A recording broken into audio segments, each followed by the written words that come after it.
I went hunting in Wisconsin this year. It's the first time I've ever gone hunting in Wisconsin. However, it is the first place I almost went hunting when I was about 4 years old. So it's kind of funny how here I am 30-some years later actually going hunting in Wisconsin, right? I got invited up to a friend of mine from college, and I actually have he's the landowner. I have a stronger connection with his brother-in-law, who's one of my best friends for the past almost 20 years, which makes me feel really old to say that. And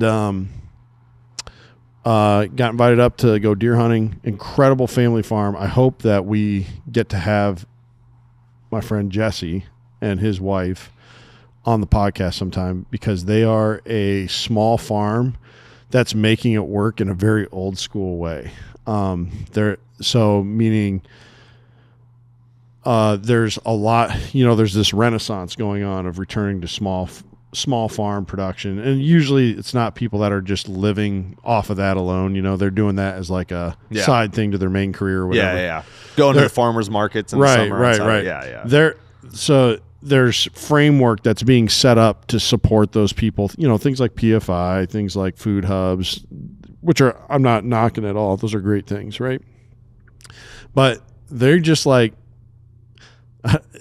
it's like they do that stuff without really being concerned about what is there to help me do this. You know what I mean? They just like, it just reminds me of like so old school. Yeah. They have a dairy cow, they have hogs, they have sheep, they have chickens, they grow like some oats and some wheat. He's actually got an old pole type John Deere combine that he's got, but it's just a fascinating place. I'd love for us to do an interview with them. But I get invited up there to go deer hunting, and it's in a part of Wisconsin where there are a bajillion deer, which is pretty much most of the bottom half of Wisconsin, right? And it just so happens to be in a CWD prevalent area. And I was fortunate enough, shot a nice buck, nicest buck I shot this year, and I shot 3 bucks. So, not nothing, it was a great deer. And I was only able to be there, though. I hunted one evening, and then I hunted the following morning, and I was going to have to head back because we had our interview with Zach Lane. And there were some pretty nasty storms rolling in that afternoon or evening. Yeah, it was like supposed to rain on my way back. Driving through Driftless, Wisconsin and Iowa in the rain. Yeah. in at 33 December. degrees. Yeah. 32 degrees. Yeah. Whatever. Doesn't sound like a fun sledding adventure. So it was a quick hunt. We butchered the deer. By law, to bring it back to Iowa, it has to be deboned, right? And you can't bring in, of course, any of the brain back. So because of CWD, right? And that's an ordeal getting the brain out of the skull, right? Like you usually, you got to skin it, boil it, that kind of thing, right? So I just had Jesse take the skull or the head to a local. I think he's actually an Amish guy that does some taxidermy, and he was able to, clean it up for a European mount. My buddy John shot a nice buck too, and so he brought those there. And I submitted some lymph node tissue to the state of Wisconsin for my first ever CWD test. I don't hunt in CWD zones here in Iowa or over in Illinois with Fritch, and so I haven't. It's to be able to participate in that, I'd have to really go out of my way to like get to a drop-off site and stuff like that. So this is the first time I've participated. Well, I got a call 2 weeks ago. I think it was when Judd was here, and Wisconsin DNR is like, "Hey, I see you submitted a CWD sample. I think you might have typed the number in wrong." I'm like, "Oh well, maybe I must have fat thumbed it or whatever." And so he's like, do you got like the little barcode tag that you get when you register your sample? I'm like, yeah, I think I do actually. I felt like, man, this guy probably thinks I'm so type A right now, and I am not, So I walk out to my truck. Sure enough, I lift up all the junk and garbage in my truck. Yep, there it is. Like an archaeological expedition. Yes, I got it right here, sir. And so I read off my number. He's like, yeah, that's the right number. And he's like, well, we'll do some digging around, see if we can't find it. Didn't get your sample didn't get misplaced somewhere. So he calls me back like several days later. He's like, Kent, I'm sorry, man. We aren't finding it. He's like, what we do in this case, if we lose a sample, is we go ahead and we advise you to treat the deer as if it's a CWD positive test, because you can't know for sure, right? And he's like, that means we have a law here. Doug has talked about this law with us. I think it's a relatively new law where if you participate in the testing and your deer comes back with a positive test, you are reissued a replacement tag. You're a spoiled brat. I know. You're a baby. I know. So I get a replacement buck tag. You know what you need Wisconsin to do? next You year. need to invent a piece of paperwork that dissolves, so that you can submit the paperwork and it dissolves, and they go, well, I guess we can't find it. We'll have to issue you a new one. But yeah, so that was my experience, and man, I love Driftless Midwest. I don't care what you say about anywhere else in the Midwest. The Driftless area is just the best part of the Midwest. It's a great part of the Midwest. It's just the best part of the Midwest. Have you mounted and or done something with a buck every time you get a buck with a rack? Yeah, oh yeah. Really? Well, there was one time I thought I was shooting a doe, and it was just a tiny little button buck. Like his Did you have a tag for it? Yeah, yeah. Oh, okay. Otherwise, I wouldn't be telling the story right now. right.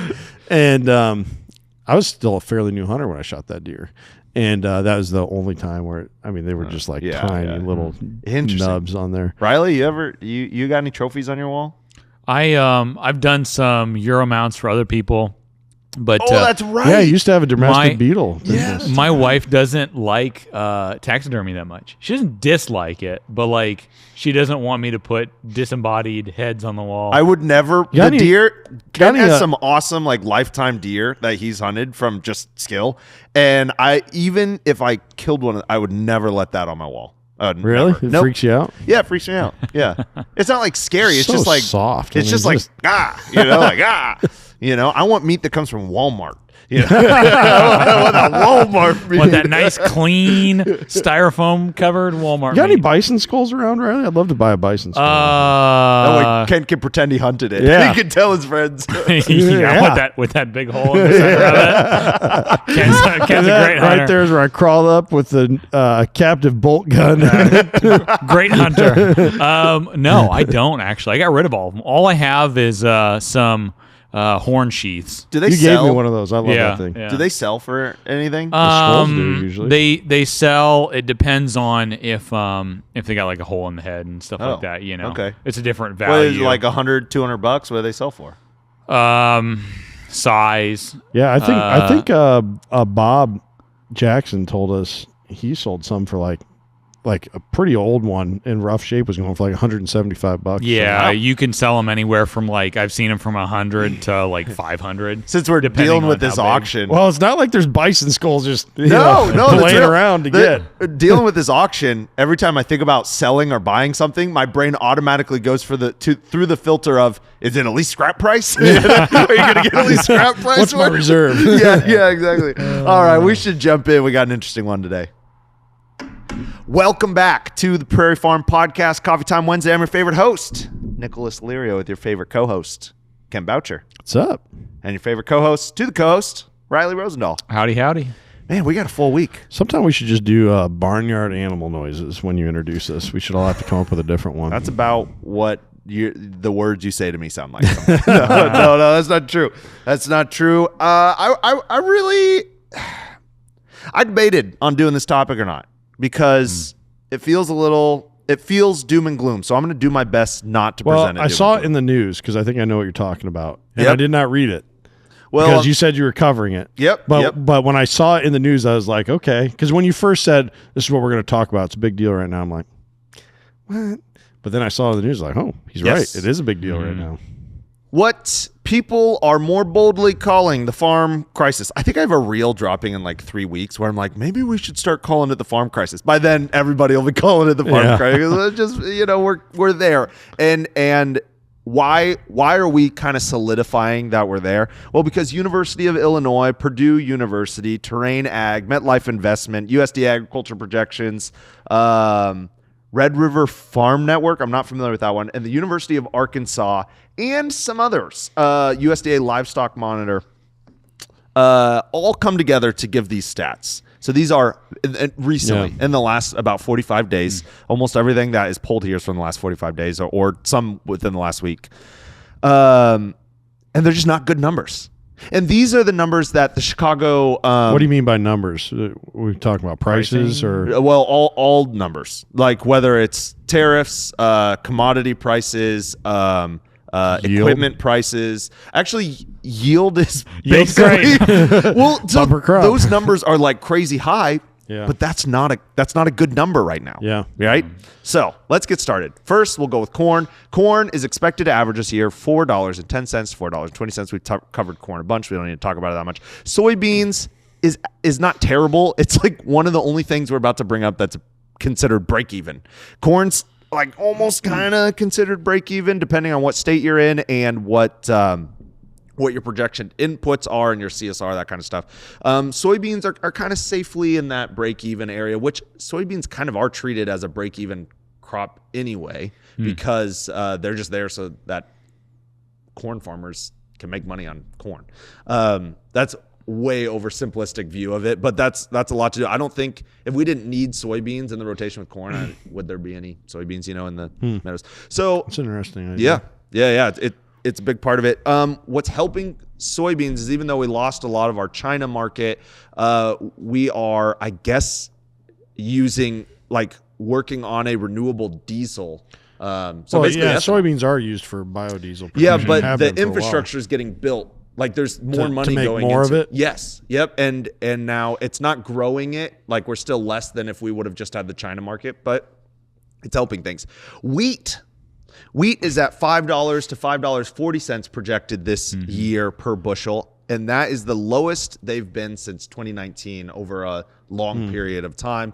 The reason is, and I think that doesn't sound like that long ago, but I think something that everyone should keep in mind when you're reading off those dates is how much inflation's taken place since pre-COVID. What a dollar's worth in 2019 versus 2026. It's like, I want to say it's like 28% different. I mean, that's a huge difference. That's a full dollar difference, on this or more. And the reason is because Russia sells really cheap wheat. I mean, they just sell cheap wheat and we don't, and I would think there'd be more demand. I mean, refined wheat is like what's in all of the middle grocery aisles that we complain about. You know what I mean? I would think that there'd be a lot of corn products. Yeah, that's true. That's true. But corn is so overbuilt that we had to, the food market section of it's like a quarter or less, No, I think it's a third. I think it's like a third livestock, third ethanol, third food. I don't know. It's been like a year since we looked at that number. The next one, cotton.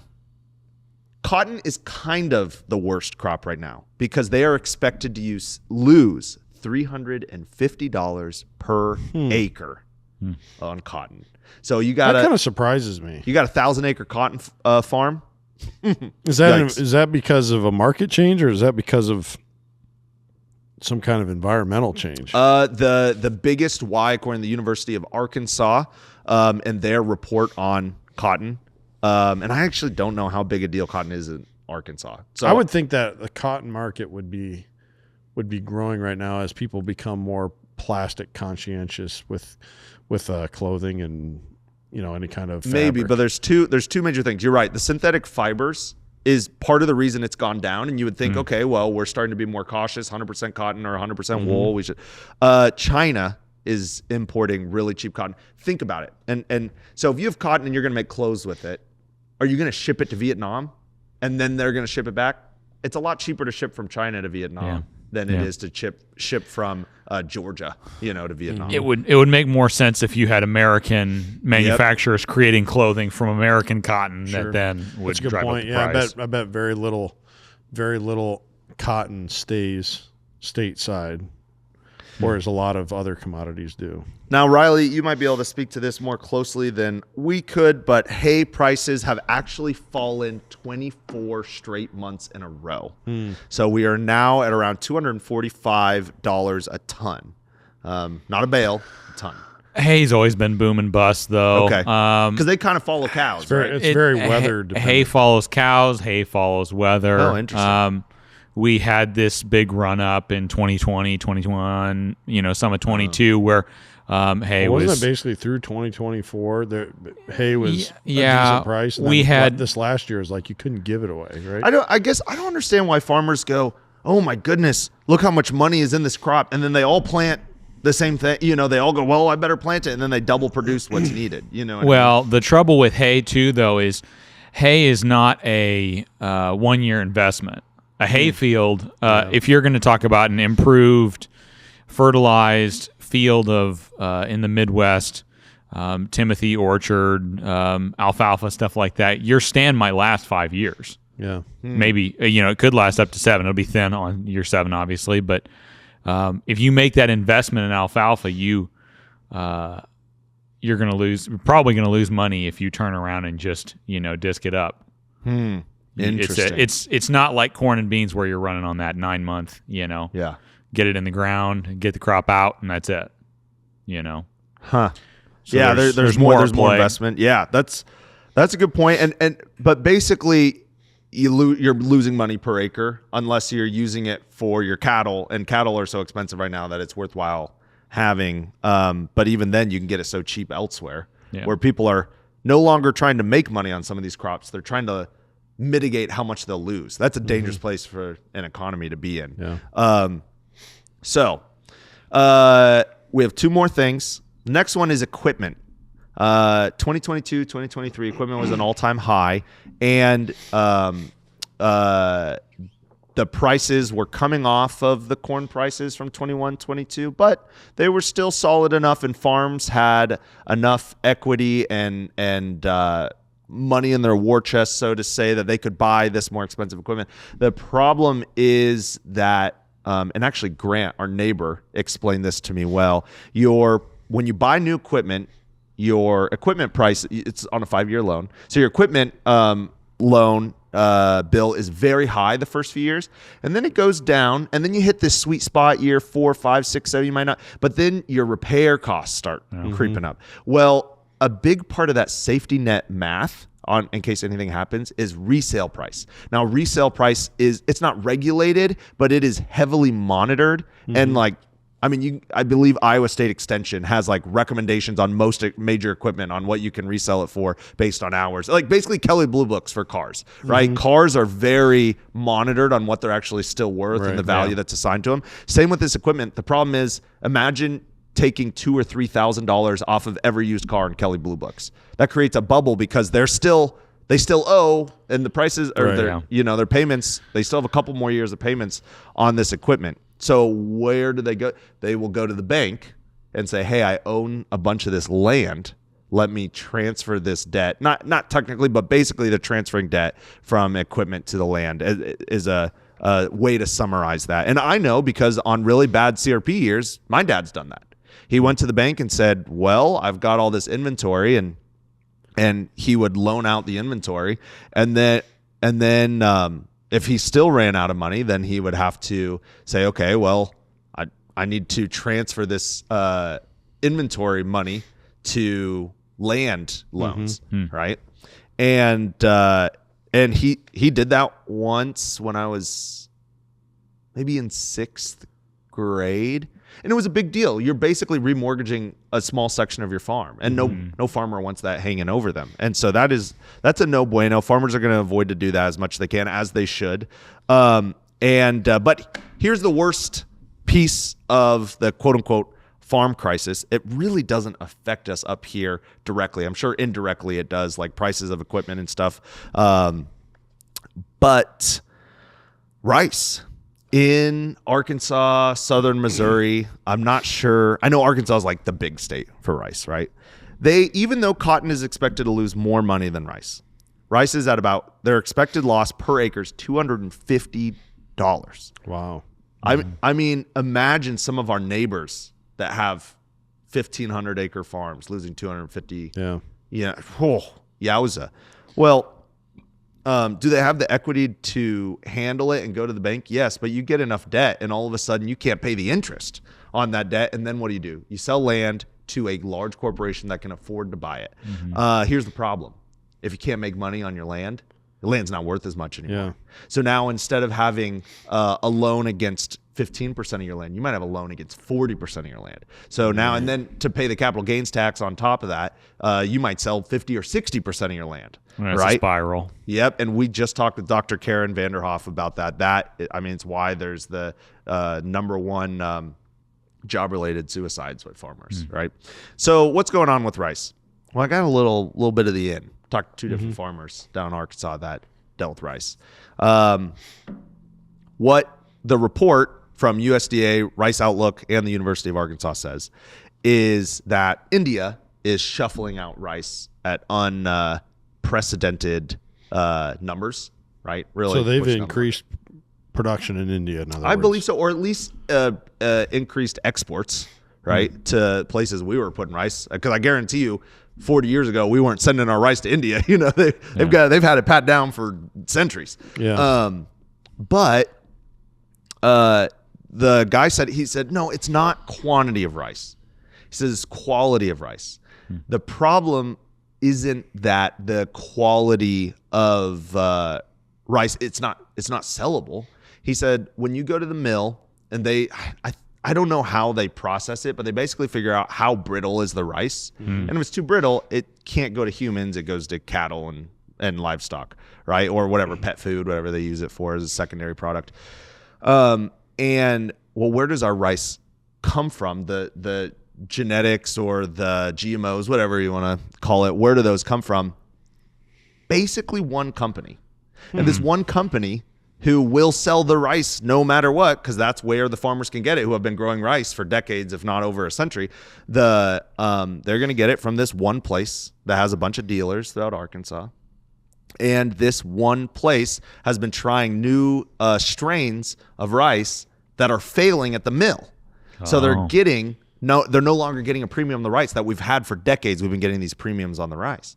Now, to be fair to this one company, and I'm not trying to throw them under the bus, that Rice Tech, I mean, you can figure it out real quick, is the company's name, Rice Tech. They've been premier for decades and decades and decades. So I don't assume that there's some backhanded thing they're trying to have worse quality rice. I think they were trying to improve. They probably made some mistakes. And he said that's happened a few years in a row. And then on top of that, not only were they not able to get the livestock price, India was pumping out tons of this livestock price rice. So now they're having to get an even lower price on it. And so it was just a spiral downwards. And if we think that our corn has been bad, they've had the same situation, if not worse, like $100 net negative per acre worse for what he said 2022 was the first year that they lost money, and they haven't made money per acre on average since then.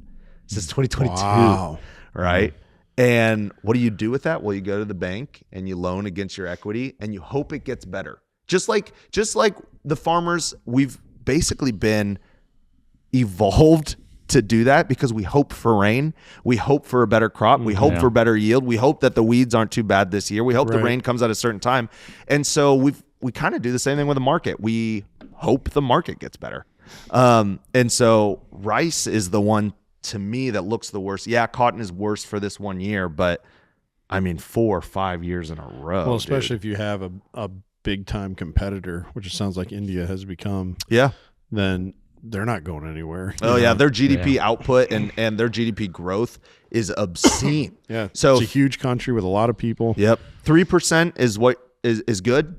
4% is really good. 5% is unbelievable, and 6% is the best the world's ever seen, right? Mm-hmm. And so India has for a while now been sitting at that 4%. So year over year being, hey, you're really solid, you're really good at their GDP growth, which allows them more infrastructure build out, which allows them more export. Yeah. Right. And I think there was 1 year, like 4 years ago, where they hit that 5% mark, which is 4 to 5 is not like, oh, that's a little better. It's like the difference between millionaires and billionaires, right? It's like that's great, millionaires, billionaires, like there's a huge difference. Yeah. So that's what they have going on, and we're having to now compete with it, and they work for a lot less money. You know, their average income over there in India is a lot less. In Brazil, Brazil, who are competing with soybeans and corn, their average farmer, it's not like impoverished third world country, but this was a year ago when I looked it up, but it was $16,000. Their average farmhand was making $16,000 a year. And here, your average farmhand's making $18 an hour to 20 to 30 if they're really good. Yeah, I have a friend who was offered a job, I don't know, maybe 5 years ago to be exactly that, a farmhand at a corn and bean operation, and they offered him 50 a year, 50 grand. That, yeah. Salary, So, 50 grand, yeah. you know, and that's not unreasonable. I don't feel like that guy's spoiled or, you know what I mean? That's just where we're at. And so they go without. Now, it also doesn't hurt that the fertilizer and chemical companies charge Brazil less money for their inputs. But really? That's like a known fact. Oh, They're yeah. charging less. Yeah, that for the exact same products they get charged less. That's interesting. The other problem too in this entire circumstance is that acres are acres, and if you can plant them in something and there's something more profitable, people are going to flee to it. Yeah. So rice and cotton in the Southeast, if people have the infrastructure, have been going to beans, or something else. Making 10 cents is better than losing, $1. Oh, interesting. The only thing I would be concerned about though with rice is I believe that it is, I know they flood their fields. I don't understand rice production all that well. I've talked with a rice farmer before, and they operate on a lot of acres, it seems like. And I know field flooding is a big part of it. Whether those fields are always more, like water is a factor all the time, no matter what. I do know that this guy that I was talking with was in the very close to the Mississippi River floodplain where he was growing rice. And so I don't know if that ground is wet, more of the year than what other crops are. So as far as like what those acres what's a crop that they can handle, producing, that might limit what they can pivot on. And then as far as cotton ground, I think Riley's probably, identified maybe the one way out, which is, find something else that can turn a profit. But I also think if we started manufacturing, what's that clothing? Is it Origin? The clothing company and they literally we had to dust off 50-year-old machinery. 100-year-old machinery because it doesn't exist anymore, right? Because we're so out of, and I think, I know that remanufacturing America brings a sting with like some of the stuff that it's associated with, but just like food being produced closer or getting your soap or shopping locally, you want to keep your circles of money as close as you can. And if that means I can get as much as I can in town, and then I'll go to Des Moines, and if I can't get it there, okay, if I need to get shirts from Kentucky, it's better than getting them from Vietnam. Nothing against the Vietnamese. I just healthier finances is smaller circles. And that's not a hoarding. You got to understand, I'm not saying you need to hoard it. I'm saying the flow. It still needs to flow. You still need to spend money. You still need to give money. But, the flows you should have more money flowing in the smaller circle. And as you get further and further out, there should be less money flowing in these bigger circles, which is us to. And now there are some things you just can't get. And I think it works better for conservation too, right? Because then you don't have to have such a, what went hand in hand with the get big or get out is time to get those fence rows out of there, time to get those hedgerows out of there, because those are acreable acres and they need to be put into production to keep up with a global production model. Whereas if things were more localized, then you didn't have to be so desperate to farm every last acre. You could say, you know what, in the grand scope of things, I'm not going to make anything off those acres. I can allow them to, stay in perennial cover. I do think And I agree with you, but I also think we have to be okay with having less, because then if you just don't get as much, you just don't, you won't be able to have as much, and we can't always have our cake and eat it too. But if you could snap your fingers and like give solutions to this looming crisis on what seems to be all the way across agriculture except in beef, what do you think would help? I know we are not experts. We are not God. We're not omniscient. But what are your thoughts on what would actually help? Because well, it's just hard to imagine going to a healthier model without incredible pain, which may come whether we snap our fingers or not. So it's, I've said it many times through the years on this podcast. I really think the healthiest thing for the land is a land that is still worked and is still producing for a large population of humans is the return of small farms. And that model, and not so much from a farm economy standpoint, but just from a standpoint of where most people are contributing to their own consumption in some way, right?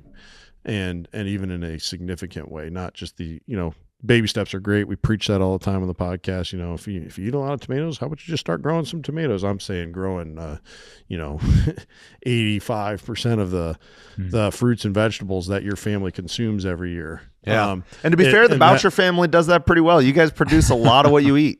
Yeah. You really do. Thanks for been virtue there. signaling for me. No, I've eaten a lot of the food that came from you guys' garden, or that Kent ruthlessly shot from afar, and it was great, and it was yummier than most meals I get to eat. Yeah, appreciate that. Yeah, I think that's really what, because it wasn't historically a lot of these farms. I know it's a different thing down in the South. There used to be, really huge plantations and things like that several hundred years ago. So maybe it's a little different there, but especially here in the Midwest, people weren't that big. You know what I mean? They weren't doing thousands of acres in most cases. Those thousands of acres represented 10 other farmers doing their own thing. Yeah.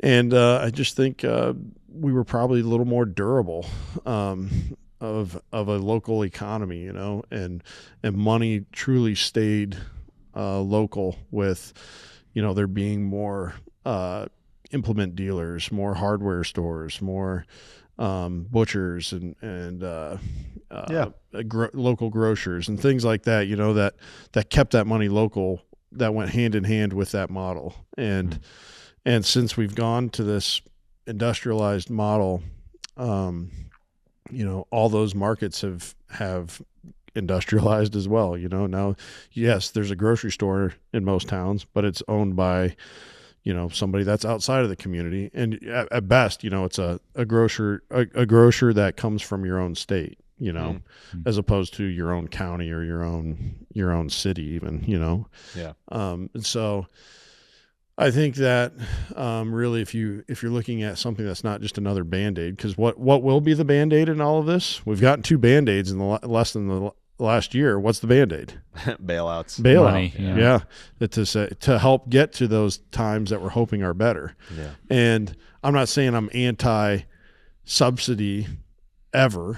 I think that there's times where, maybe it is at America's best interest to try and keep our farmers going, because there is a foreseeable better time up ahead, and we just got to limp them there. Yeah. But sometimes all they need is a bridge. Right. And I don't know though right now we have a place to build a bridge too. But you don't start building a bridge until you see the other side. Right. Just start putting planks down and hope. Riley, what do you think? I think that it's hard. Like Kent said, in diversity, there's strength when it comes to ag production. You've got multiple crops where one has a bad year, one has a good year. You're still, holding steady. I think we need to acknowledge that production, when our average corn yield goes from 186 to 187 and you got 30 million acres planted, that's a lot of stinking corn. Mm-hmm. I mean, it's not that corn doesn't need to be produced, but I think we need to start asking questions about what about if we did something else with floodplains, or what if we did something else with? I mean, I don't know. It's what Carol used to talk about in the 80s. This, and maybe your grandpa's talked with you or your dad about the set aside. there acres. was set aside acres, and was all kinds of wetland programs and easements, and if the answer is for there to be a market for the products, maybe we can't produce 300 bushel corn. Well, the truth is we have more than we need. There's more money in it than there is able to produce than we've put more money into the industry than the industry can output. Basically the definition of a bubble. Bubbles popping are very painful. It is very important that bubbles pop. I should say it is very important for huge bubbles to pop. If, let's say, there's a small bubble in, like, let's say, Knoxville, Iowa. For whatever reason, we have a bubble crisis that economically everybody would be flat broke. Iowa or the U.S. government could step in, and it would just be a tiny little blip on their financial sheet. I mean, to step in on 20 billion extra bushels of corn, okay, well, that's 8 billion. 2 billion. What'd I say? 20. Oh yeah, 2 billion. Yeah, thank you. 2 billion extra bushels of corn. Well, that's about $8 billion. It's not the end of the world, but you do corn and then cotton and then rice, and you start adding all this stuff that we have extra of or not able to afford, and equipment and stuff like that. It becomes tens of billions of dollars very quickly. Can the U.S. federal government figure that out? Yeah, they can. But if we don't feel that pain, we actually don't fix what made the bubble. So this little real estate bubble and inflation that we're dealing with now has roots and can be traced back to 2008. The fact that we never paid the piper. We never paid the piper. Actually, a guy named Vaynerchuk Media. The guy's, I don't know, he's like a guru of like trends, and he believes that the pain we experience today, or the things we go through today because we never dealt with 2008, one of the main things is college increased prices. He said if we were forced to feel that pain more than, I mean, there was pain felt, but not to the extent that we should have. If we were forced to feel that pain more, we would not have inflated the value of a 4-year degree, certain 4-year degrees, right? And so it's really important that we feel the pain as a society and together lock arms and say we're going to deal with it together, not, One thing that gives me some hope is, believe it or not, is AI advancement. You've been talking about this new release by Claude, and I heard about it some more on a recent episode of All In. About they talk about it a lot? I haven't gotten through it yet. How it's becoming used as like an agent. So now AI for most people exists as like a chatbot, right? Yeah. Where you can use it for research, you can, get quick information basically. Well, now it's starting to become a thing where it can do tasks that you give an input like, hey, I'd like you to write me a coherent email, send it to this person about this topic. And it'll do it. And it just got me thinking a couple things. It's not going to be long now before people's AI agents are just going to be talking back and forth to each other. Robots talking back and forth. For people, and that might be a problem.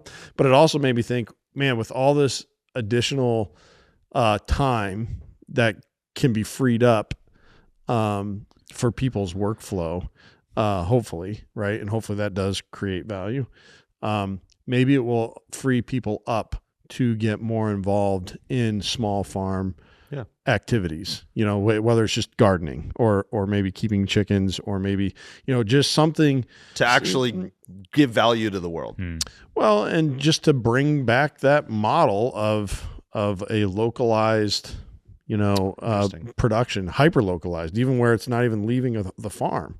It's just, staying right there. What's grown there is eaten there, and And maybe that's where after the bubble pops, maybe that's where we regain some of our footing is through the advancements in other places in our world. I don't know. Well, that's what happened. It's just me spitballing and trying to rub the crystal ball and see something. That's what happened to the Great Depression. I know we say it was World War II, but what happened with World War II is everybody said, all right, we have a purpose. And instead of working 7-hour days or some people not having a job at all because they couldn't find one, all of a sudden everybody worked 13-hour days. The whole country did. And we literally created the greatest economic engine the world's ever seen. The one thing that had a lot of money at that time was the federal government. It started having a reason to release those funds through government work programs. Yeah. You're talking about the reserve. And so many people became GIs, and they were getting a paycheck. Yeah, because they were in a foreign land, and they couldn't spend it anywhere because they were stuck over in camp. Well, and the other thing to remember too, when it comes back to farming, though, is we're coming up on the Dust Bowl, on the anniversary of the Dust Bowl. Yeah, and if that's taught us anything, as depressing as this all can sound, people made it through that. Yep. And then they made it through the farm crisis of the 80s. There's a farm crisis every 50 years, it seems like. On Friday. The 80s isn't 50 years ago, guys. Come on now. We're close. We're close. It's close enough. If you were born in the 80s, you were very young still. He's covering for his own ego here. Oh, man. So you all are about to hear Seth Oren on Friday. And excellent conversation. Could have been a 10-hour podcast. Oh, man. He's so awesome. Has a lot. If we just had enough hours in the day, we would have overridden the Matt Cox fraud story on Lex Friedman's greatest podcast episode of anything of all time. Matthew Cox interviewed by Lex Friedman. Highly recommend. Yeah. But 6 hours long. Yeah. And Seth took a few minutes to say, people really bash on change and regulation and all this other stuff. He said, change is where opportunity is. Mm-hmm. In fact, if there's no change, there's no opportunity. I would see this quote unquote issue, farm crisis, could be incredible opportunity for people who aren't farmers, for people who currently are farmers. What is the opportunity? I don't know, but I've had a conversation with hundreds of you guys, listeners. You guys are very sharp. Mm-hmm. Very intelligent people. In fact, one of the most proud things in my life is the fact that my wife sticks around. And secondly, I can't believe that she does that. That is truly a miracle. I've been in their house. Secondly, it is the caliber of humans that listen to this and reach out. I'm just very grateful to you guys. And even, the ones without the titles. You just hang out with us, or you've emailed and you've got a farm, or you've got a homestead, and just the intentionality behind how you're doing life. Very sharp. Yeah. There is opportunity for you. Is there an opportunity to become a billionaire? I don't know. Maybe. I'm sure it's somewhere. But what's much more easy to access of an opportunity is quality of life and blessing the world, giving value, contentment. It's in there. And so I don't want to doom and gloom this. This is actually just a big old shakeup on the snow globe. And again, don't hear me say, oh, you can catch all the dollars. We're not here to catch dollars, and so, but you can experience great blessing by taking advantage of opportunity that happens through change.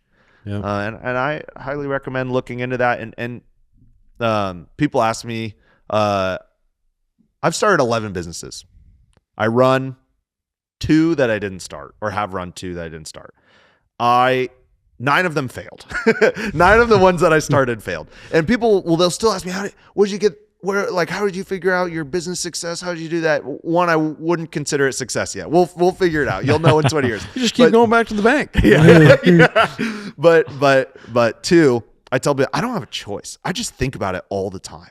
Like, not just business, but how can I improve and add value to the things around me and the people around me, and what services can we provide, and not just at Hoxie, but at other things. And so I would encourage you, if you're like, I really want to farm, I really want to be involved in the land, the snow globe is getting shaken. If you're constantly thinking about it, looking for opportunities, making phone calls, turning over the rocks, Chase Brown had a great one. Just call the people who own the land, see if you can do something.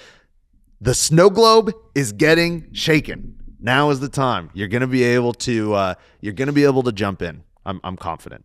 So, yeah, that's a bold prediction there. Yeah. Yep. I'm confident. When change happens, opportunity arises. They're not synonymous, but they're always together. Yeah. I I agree. I think it will create some opportunities, and also I don't want the people who are going to have to endure some great suffering through this. I don't want them to be overlooked either. You're in our prayers, and hopefully you can swim out of it okay. Yeah, absolutely. I get a lot. I want to address this real quick. I get a lot of phone calls. I mean, can attest to this. A lot of phone calls, a lot of emails about like, hey, I'm thinking about starting prairie. I want to grow prairie. I want to do this thing. We would have a conversation with you. I tell people there's one of two ways to make it in doing prairie. One of them's more difficult than the other. The first one is have hundreds of thousands of dollars to build out infrastructure. Because you just can't make money on big blue stem unless you're gonna have a bunch of, I mean, it's basically corn. You have to have a bunch of acres. You got to have the infrastructure to clean it efficiently. You have to, Indian grass, switchgrass, purple prairie clover, white prairie clover, Illinois bundleflower. They're all the same in that regard, where it's like you just have to have the infrastructure. Mm-hmm. There's a second way. Highly recommend looking into this way.